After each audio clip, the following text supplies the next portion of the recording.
n'y a pas une ETI, mais il y a plein d'ETI. Je pense que la première démarche que l'on doit prendre, c'est que la direction générale doit s'approprier la gestion des risques.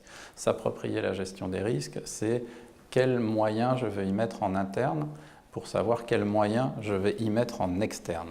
À partir du moment où on a un peu cadré ça, et là pour le coup le courtier, le conseil est un élément moteur de cette démarche, on est capable de le suivre dans toute sa démarche de cartographie. La cartographie, donc identification des risques, je positionne, je regarde l'ensemble des risques, que ce soit des risques juridiques, des risques de production, des risques financiers, des risques opérationnels, des risques humains, et encore plein d'autres.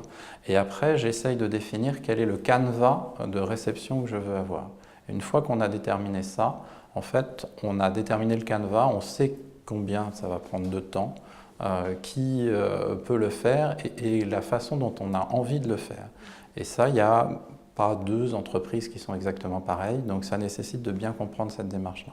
Ça, c'est les phases 1. Puis la phase 2, c'est la mise en œuvre. Donc, je crois que c'est une bonne façon de démarrer.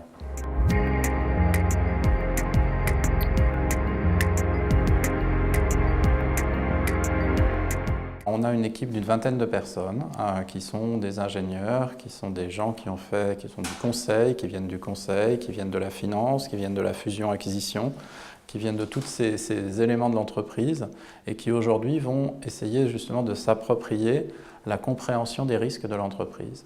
Avec ces équipes-là, plus de la prévention et de la protection des risques, des équipes d'ingénieurs, on a toute une panoplie qui essaye de répondre à l'ensemble de la problématique.